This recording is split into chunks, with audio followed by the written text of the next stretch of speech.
Bismillahirrahmanirrahim. Assalamualaikum warahmatullahi wabarakatuh. Saudara-saudaraku di negeri manapun Anda berada yang sempat meluangkan waktu untuk bersama-sama saya melakukan pendalaman tentang memaknai kehidupan ini. Semoga keselamatan, kesejahteraan terlimpahkan dari Ilahi kepada Anda semua.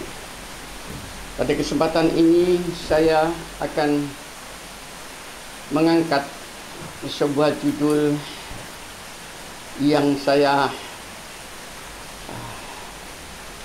anggap sangat penting di dalam kehidupan kita sehari-hari. Senyampang sekarang Anda bisa melihat hujan deras turun di belakang saya ini, di halaman rumah saya. Kita turunnya air hujan sebagai rahmat ini akan kita manfaatkan untuk melakukan pendalaman tentang racun kehidupan. Semoga air hujan yang diturunkan oleh Allah ini akan menjadi pembersih daripada racun-racun kehidupan kita, sebagaimana kita di dalam sholat selalu mengucapkan Allahumma gsilni min khotoyaya bil ma'i wassalji wal barad. Rabbi, perkenankan aku memohon agar supaya kesalahan-kesalahan diriku yang tercipta karena oleh racun kehidupan yang telah meracuni perjalanan usia ini, Engkau bersihkan dengan air, baik itu air hujan, salju maupun embun. Mari kita mulai. Apa sih yang dimaksud dengan racun kehidupan?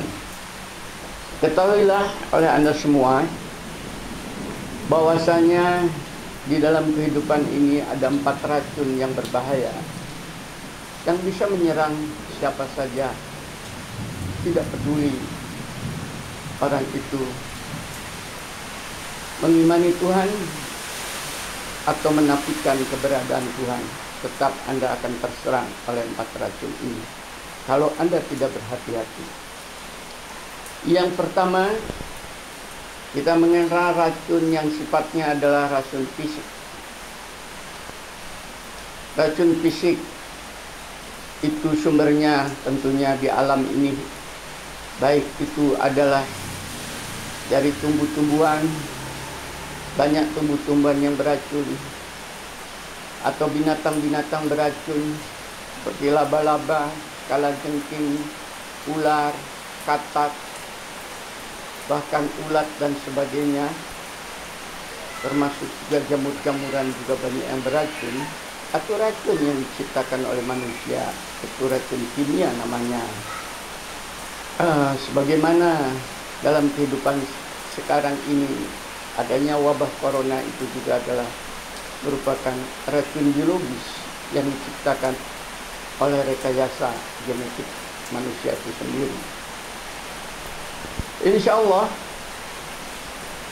kalau racun ini menyerang, insya Allah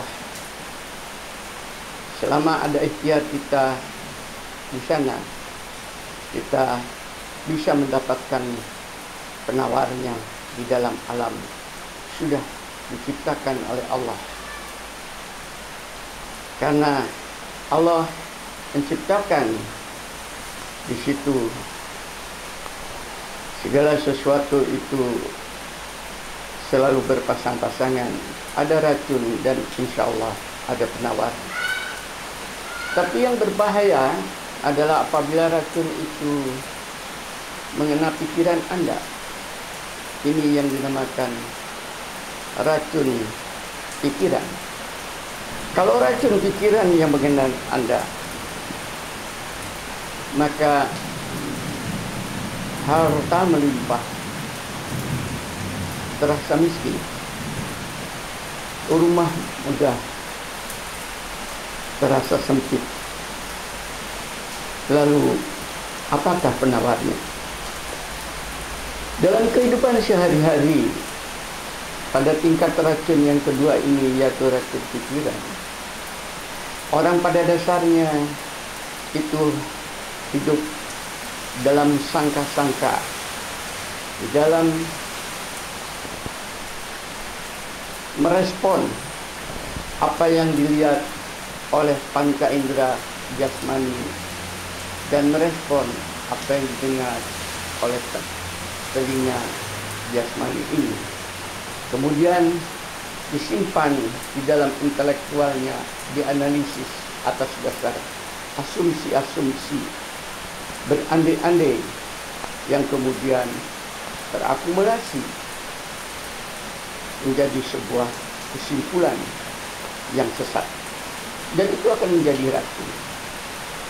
Dalam kaidah sehari-hari, banyak orang pontang-panting, lari ke sana, lari ke sini dalam mengejar kemegahan hidup, ujian masyarakat, harta yang melimpah dan sebagainya.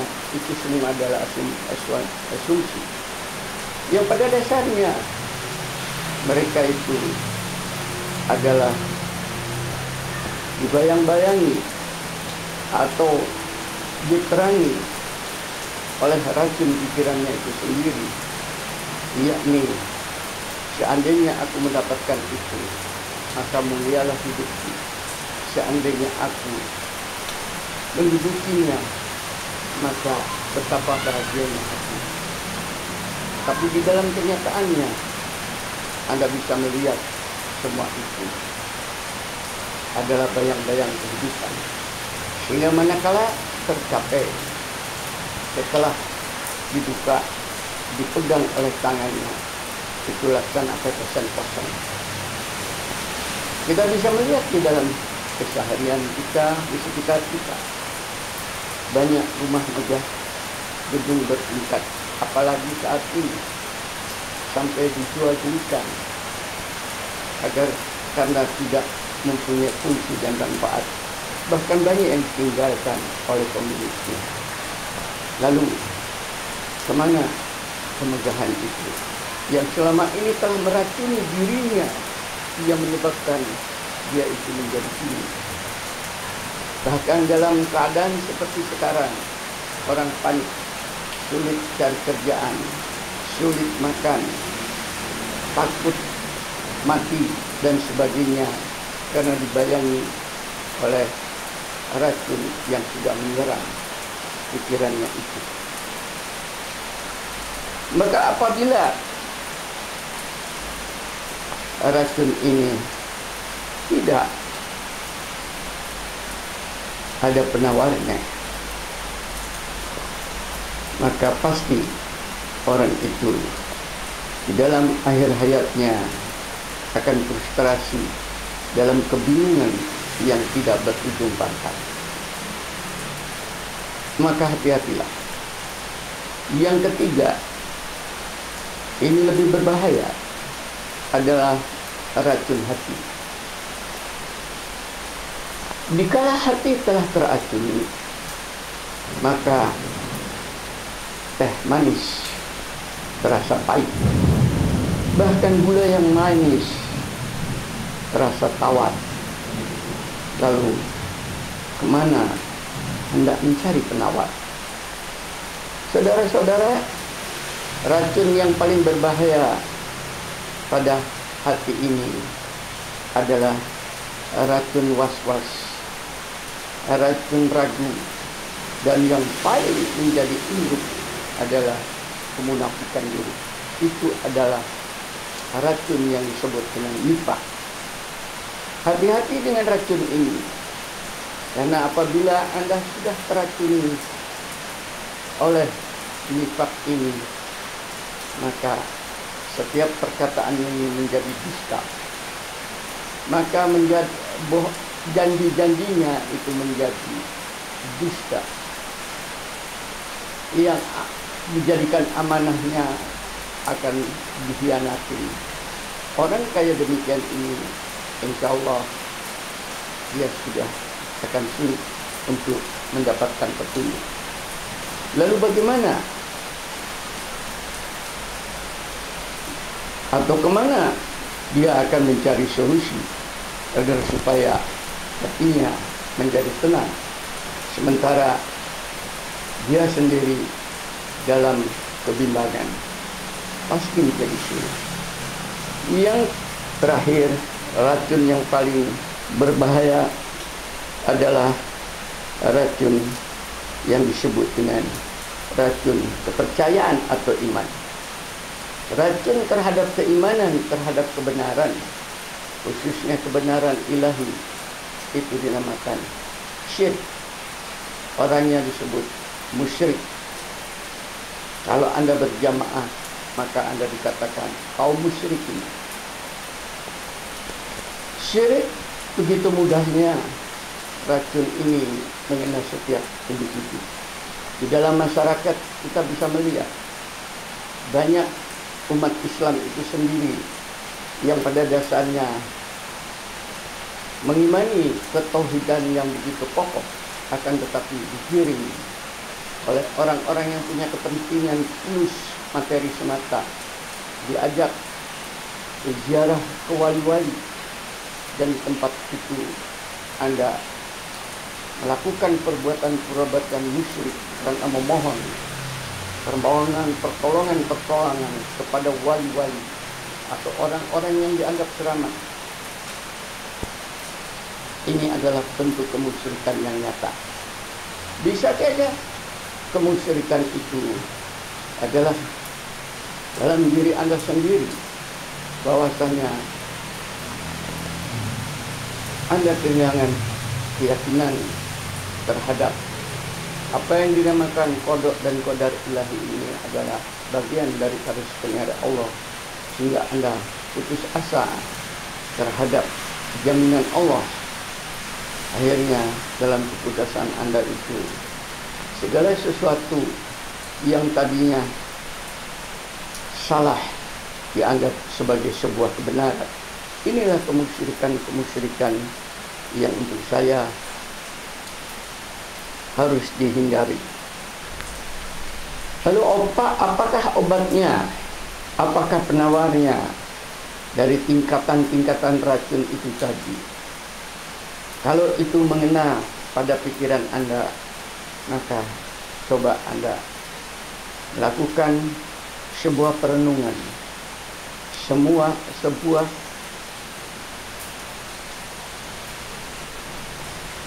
bertafakur, memikirkan, karena resepnya diberikan oleh Allah.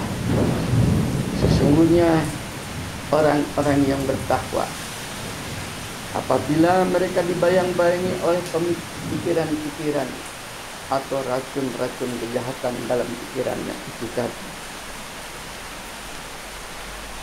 pikiran-pikiran itu yang datangnya itu adalah dari setan, baik bentuk jin atau manusia, mereka kemudian tertafakur mengingat Allah.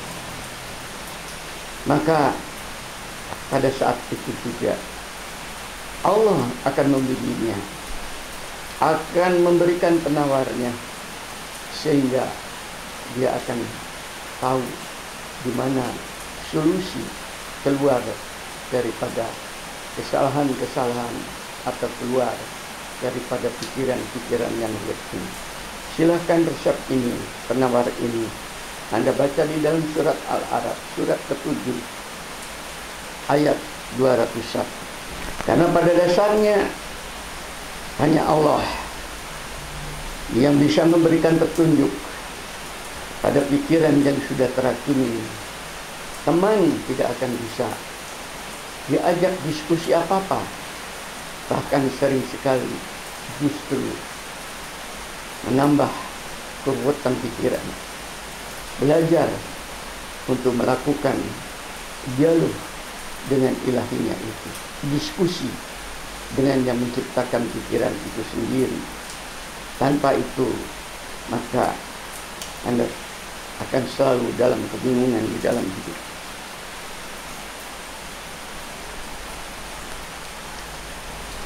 Sementara racun yang meracuni hati nurani manusia, kalau Anda tidak berusaha untuk mencari penawarnya dan dibiarkannya, maka racun itu akan merambah ke seluruh rongga dada Anda dan hati nurani Anda akan hancur.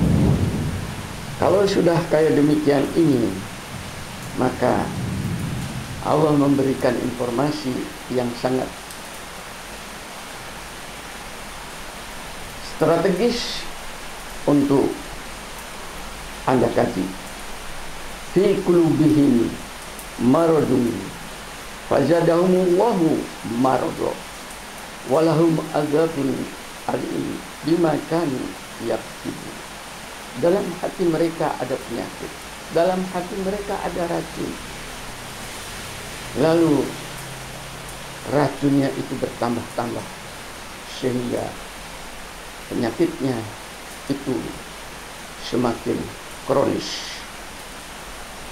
Pada orang-orang yang demikian ini sungguh akan sulit mendapatkan petunjuk, sehingga takdirnya dia akan masuk kepada sebuah siksaan hidup yang pedih dan air hayat yang lebih pedih, karena mereka selalu berdusta dengan kenifakannya, selalu khianat dengan amanahnya, dan selalu ingkar pada janji-janjinya.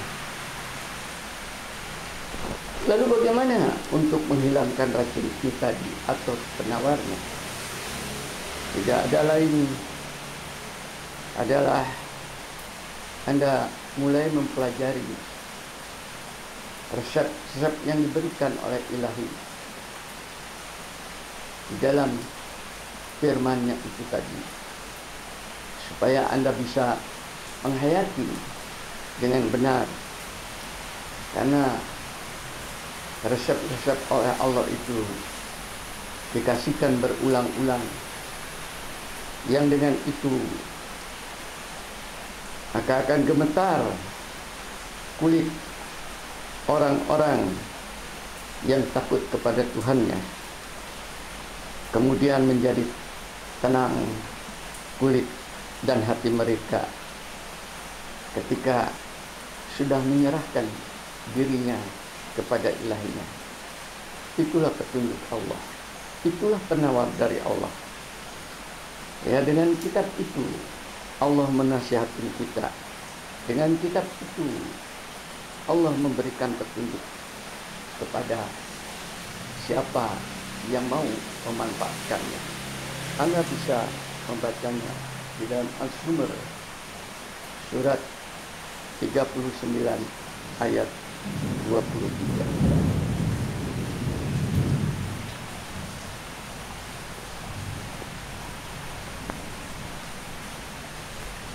Keyakinan yang demikian inilah kemudian oleh Allah akan dikasih bonus dengan ketenangan.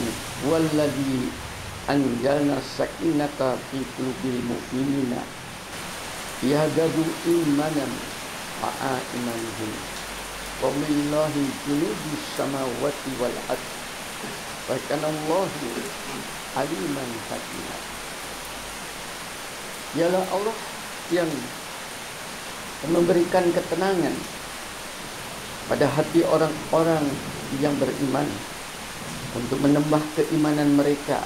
Keyakinan mereka akan ditambah oleh Allah agar supaya bertingkat-tingkat, dan milik Allah lah segala pertolongan di langit dan di bumi, dan Dia Maha mengetahui, dan Dia amat bijaksana. Itulah penawar-penawar yang diberikan agar supaya kita bisa hidup tenang. Sementara racun yang dinamakan racun ini, yang dikenal dengan syirik yang saya sampaikan tadi ini harus dikenalkan dari awal, bahwa kita mempunyai Allah yang esa, bahwa kita memiliki Allah atau Tuhan pencipta diri kita ini tadi. Hanya Beliau, hanya Dia yang kita percayai. Itulah sebabnya mengapa Luqman mengajari anaknya sejak awal dengan kata-katanya, ya bunaya la tusyrik billah, inna syirka la dzulmun adzim. Wahai anakku, tegang teguhlah di dalam hidup ini, janganlah sekali-kali engkau berbuat syirik. Jangan sampai hatimu itu tadi, keimananmu itu terkena racun syirik, menyekutukan Allah. Karena sesungguhnya racun syirik itu tadi adalah sebuah kezaliman yang besar.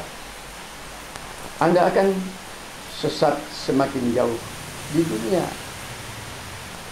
Anda akan bertubi-tubi teracuni oleh pikiran, teracuni hati Anda, pikiran Anda, bahkan teracuni fisik Anda oleh hal-hal yang di luar kemampuan kita, karena Anda telah kehilangan Rabb-Nya yang satu.